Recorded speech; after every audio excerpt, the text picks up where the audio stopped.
嗨，大家好，我是坦平树。今天是2025年10月24号。这一期咱们继续聊聊恒大清盘，聊聊中国的房地产。咱们先看房企消息天眼查 APP 显示10月22号至23号，恒大地产集团有限公司新增7条被执行人信息，执行标的合计4.4亿余元。天眼风险信息显示恒大地产集团有限公司现存440余条被执行人信息，被执行总金额超547亿元。此外，该公司还存在多条限制消费令、失信被执行人以及中本案件信息。547亿指的是这个6个月以内的执行案件，超过6个月的就变成中本案件了。说明这个恒大它不仅这个在香港上市的中国恒大要破产清算，国内的这个恒大地产集团、恒大集团，对吧？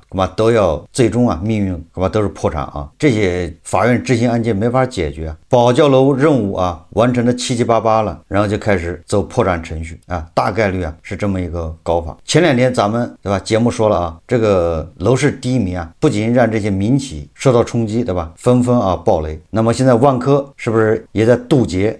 能不能渡劫成功？恐怕大家心里都有本账现在的火实际上已经烧到了头部央企，也就是头部央企现在也是叫岌岌可危。首先第一个，这个21世纪经济报道已上市36年的知名地产央企退市，最近3年连续亏损。10月23日晚间，五矿地产发布公告称，公司拟安排以私有化，并申请撤销在联交所的上市地位，计划股份将予注销，注销价为每股1港元。五矿地产大家知道吧？它母公司应该是五矿集团吧？那五矿可厉害了那是央企咱们对吧？它是一代表国家这个国资在海外到处收购矿场，连它旗下的房企都扛不住了，退市说明什么？对吧？说明央企房地产企业已经纷纷倒下。不光是这个五矿地产，这个第一财经报道这个房地产的销冠、一哥、保利也遭到冲击。这个保利我们前天吧节目已经说过了，它的3季报实际上已经预示着这个保利今年的年报很有可能就要亏损。那如果今年不亏，那明年恐怕90%要亏，大概率我前2天节目说过了。那今天你看第一财经日报报道它的标题就是房价下跌冲击头部房企，销冠保利第3季度再现亏损。坐稳了销售规模头把交椅的保利发展交出了一份亏损的季报这具体季报的这个亏损多少咱就不说了对于盈利表现的大幅下挫，保利发展表示主要受行业和市场波动影响，结转项目盈利能力下降，对吧？你就是说这个它虽然是销冠，对吧？虽然是央企，但是它也得这个加快这个去化加快去化回笼资金，这资金压力很大那加快去化怎么去化呢？只有降价嘛，打折，对吧？你一降价，你的项目结转利润呢就要下降，然后再加上本来这个房价就在下跌，他手上持有的那些物业，对吧？那些资产都在缩水，你赚钱的速度没有缩水的速度快，所以它就3季度就巨亏所以说今年它年报我估摸着恐怕要赔钱了，因为第4季度不是更惨吗？所以说这个自恒大暴雷以来，现在4年多了，这个房企的日子并没有好起来，反而是越来越难，火对吧？已经不可阻挡的烧到了央企。明年只要这个韭菜坚持不买房，那就有很多央企扛不住了。我们再看看这个专家机构是怎么看待咱们楼市的这个瑞银呢他又这个发表了一个报告他说维持国内这个房地产行业2026年下半年见底的看法。这个瑞银它是前一阵子不是发表一个报告嘛，说2026年年底是吧，下半年咱们的楼市见底。他现在又重申，这个瑞银投资银行亚太区房地产行业研究员主管叫林正宏表示，他说过去内地3至4年因楼价及租金下跌，令不少人转买为租。这个房价下跌我不太理解就是不太了解，就是感受不是很深就是房价下跌对我来说我没有什么感受但是这个租金下跌我是有感受的因为我有房子在租我说过很多回了今年比去年下降了将近1/3租金，所以这个租金下降是实打实的。这个瑞银说1线城市中有1半人口租楼，认为租金企稳回升或可以升租客转租为买，相信如息口下跌，就是利息啊，银行利息、存款利息下跌的话，可刺激市民入市，维持内房2026年下半年见底的看法。如果瑞银啊，他就说明年下半年楼市见底，那我也不好说什么，对吧？这个大家都可以拍脑门啊，你可以随便说个时间，没关系的。但是他要说出理由的话，那我觉得，对吧？这个理由可以探讨探讨，是吧？他认为啊，第一个，我们那个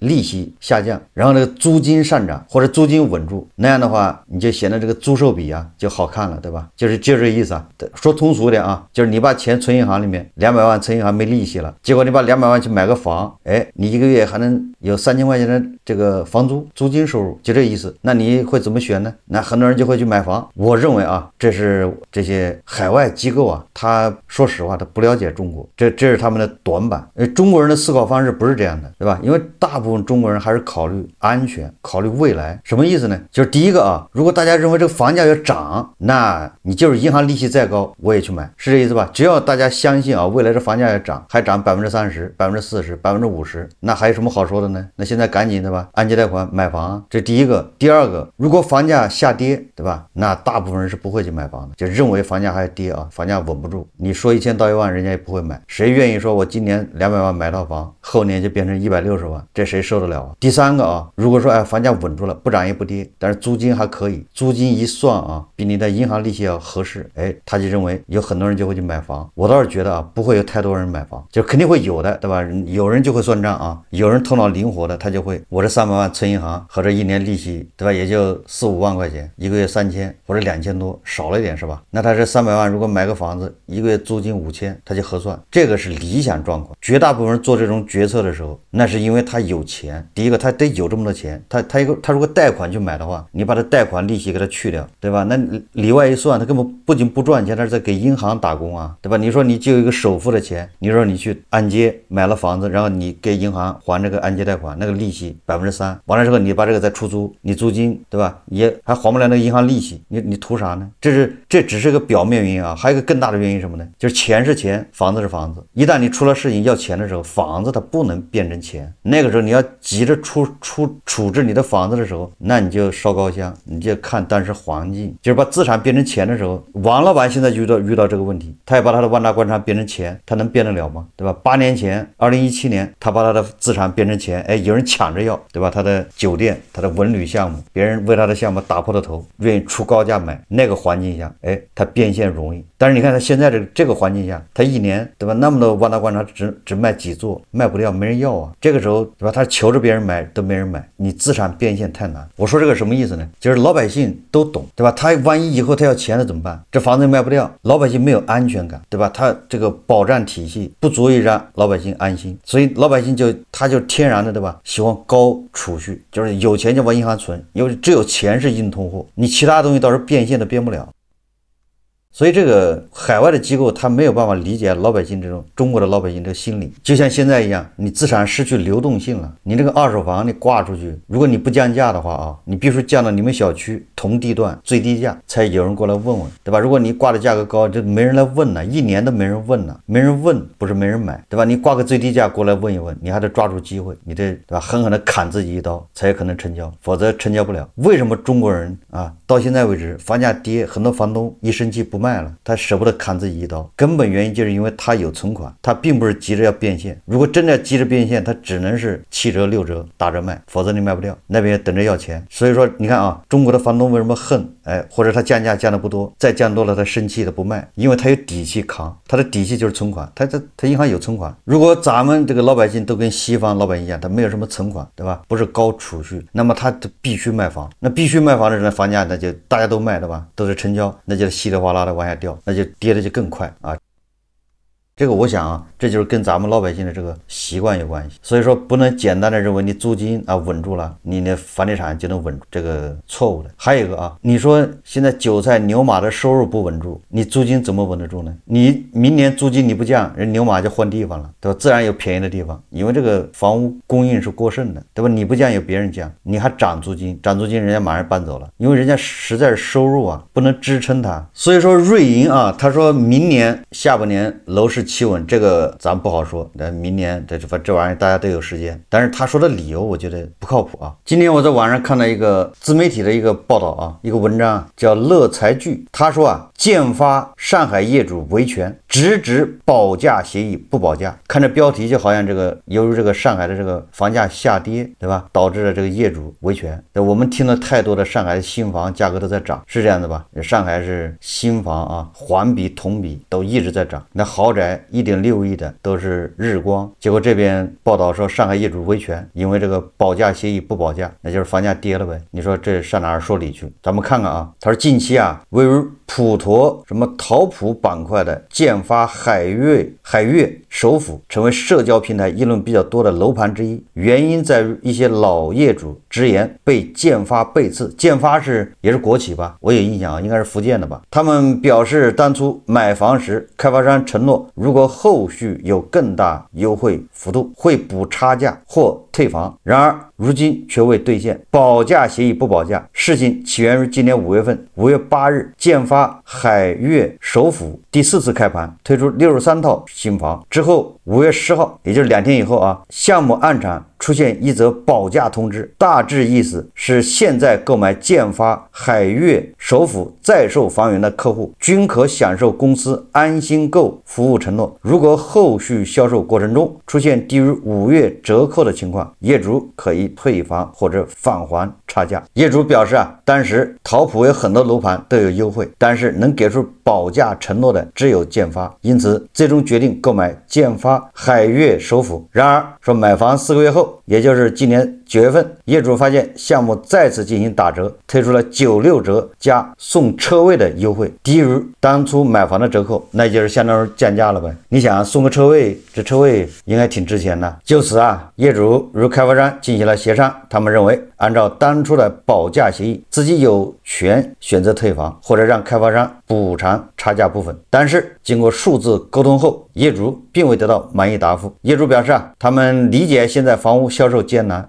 这还是好事啊，好歹业主知道这个现在房子难卖啊，能体谅开发商是吧？他说开发商打折促销是合理情况，但必须也要有契约精神，当初约定的协议就应该遵守，坚定以价换量。网上房地产显示啊，说建发海悦首府去年12月至今已经开盘4次，累计推出475套房，截至今年10月23日已销售337套，占比71%，其中超过一半的房源网签时间在今年5月至10月，可见打折优惠确实对销量起到了促进作用。值得注意的是，这已经不是今年建发在上海第一次打折促销。这个报道对吧，改变了咱们对上海这个楼市的一个印象啊。上海楼市给人感觉新房价格都是在涨的，怎么建发的这个项目才5个月价格就跌了呢？这还是新房，你这买到手在二手再卖，那至少要去掉20%，打8折卖吧。一边是海水啊，一边是火焰，一边是对吧30万1平米的房子，这业主抢着买，一边是这边为点鸡毛蒜皮的是吧，打个折，稍微折扣多了一点，业主要维权。这个有媒体报道啊，说石家庄开展针对房产自媒体的清理行动，重点清理可能影响市场预期的行为。这什么意思啊？就是你不能说未来房价涨或者是未来房价跌，就是影响预期，那你这个就要整顿。说明啊，就是现在楼市确实比较困难，对吧？各个地方政府招的想尽了，但是房价就是稳不住，那没办法。你比如说啊，把那个二手房房价成交价不让你看，这就像那个胡适啊，以后没有实时的那个成交价了，没有K线图啊，你们就自己对吧？电脑黑屏，让你们就是开盲盒下单，盲下，免得这个显示下跌呢，大家害怕呀，是这意思吧？免得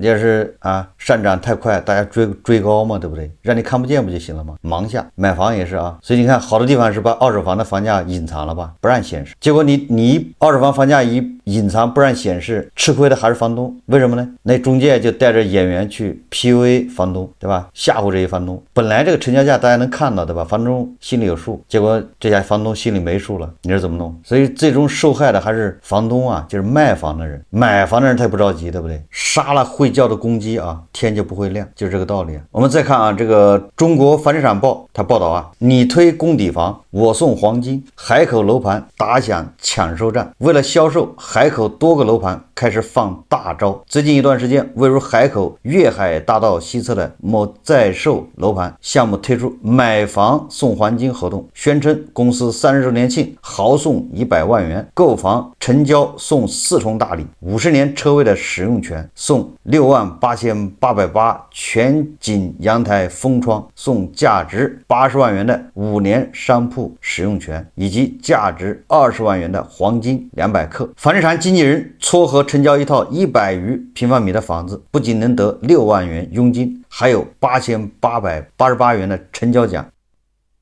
这还没有完事，只要客户交了首付，经纪人还能再得5克黄金。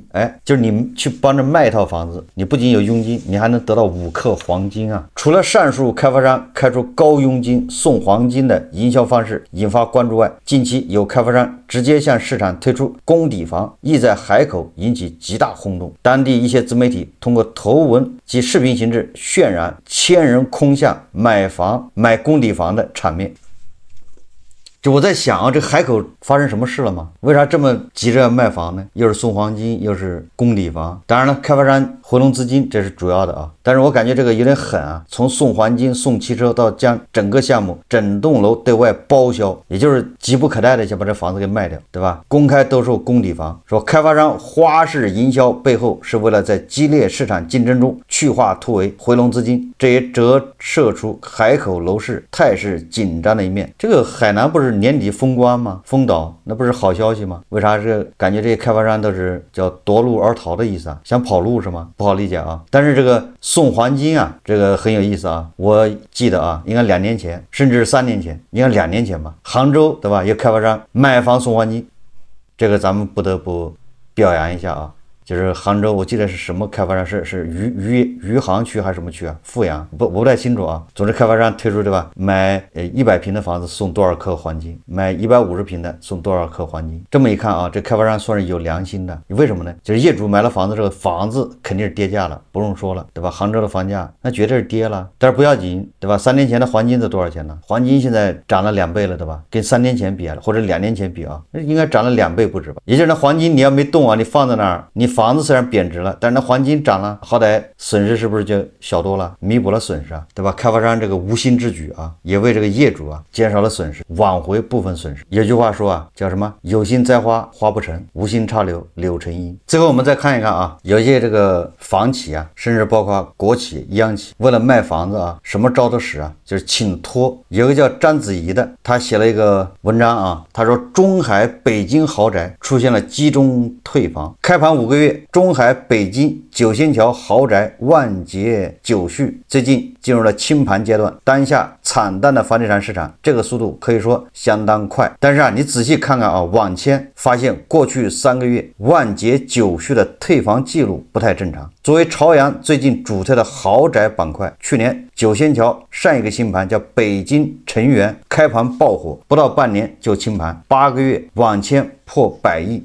这个力度啊，比上海还是对吧？差了一个深圳，一个广州啊。说接棒的中海万捷九序似乎有着更大的野心，传言他们准备在3季度末冲刺清盘。6月的周度成交排行榜上，万捷九序与建发海燕轮流坐庄，但建发海燕开始网签后，万捷九序再没拿过第一。大家以为6月的销冠海燕没跑了，但到了月底一总结，拿到北京楼市6月销冠的竟然还是万捷九序，他们以1个亿的微弱优势险胜建发海燕。为什么呢？因为在6月的最后一天，万捷九序啊网签23套房，说一天进占6个小目标。然而到了9月排榜的时候，神奇的一幕发生了，海燕的销售额没有什么变化，万捷九序的销售额骤减13亿，成交套数也从169套降到了120套。也就是说啊，过去3个月里，万捷九序的退房记录多达50套。这些房源的签约日期大多集中在6月的中下旬，万捷九序总共也就300多套房子。在北京退房有多难？不要说北京，全国都一样啊。那他这个想说明什么问题呢？我看了一下啊，实际上就说明现在很多国企开发商居然公然造假，就是卖房子，他有很多房子他说卖掉了，对吧？晚签交定金，实际上请的是托，对吧？把这房子买走了，然后过2个月、3个月以后，排名一过啊，他为什么要排名呢？排第一，这样吸引更多的人气啊，来看房来买，对吧？到了过了那个点之后啊，最后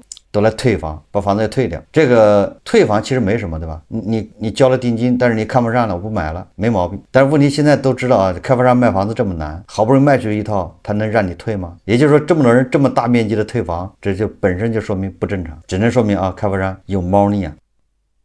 大家知道那河南的那个小夫妻对吧？叫什么亮亮丽君是吧？好像最近他打官司判决下来了对吧？他想退房不准退，那他那房子才多少钱呢？你说这个北京这豪宅啊，50套啊，说退50套啊，全退掉啊，那只能说明开发商有猫腻啊，做鬼做手脚。所以说啊，现在很多地方什么日光当天卖完，这个怎么说啊，都有点蹊跷啊，值得怀疑。也保不齐是开发商的一些手法。那你说这些人对吧？这些托去买了房子，然后到时候又退，你肯定得给他好处啊，要不然凭啥人家去干这事啊？也就是这个开发商卖房子也请演员，对吧？就像中介请演员去 PUA 那个业主一样，实际上开发商啊请演员，对吧？这个演戏 PUA 那些来买房的人，给他们造成一种稀缺感。你再不买没有了，对吧？我这房子你看看，你查查晚签好吗？现在就剩4套了，你再不下手没了。实际上那50多套都别人买的，都是假装买走了。哎，你这晚签真能查到啊？人家交了定金了，对不对？实际上说来说去就是，哪怕是央企啊，卖房子都难，都开始玩这些花活，坑蒙拐骗。说来说去啊，也就是说这个还是业主啊想买房的啊，你手上拿着钱买房的现在是买方市场，对，没必要着急忙慌的，没有必要被别人一催你就紧张啊，说房子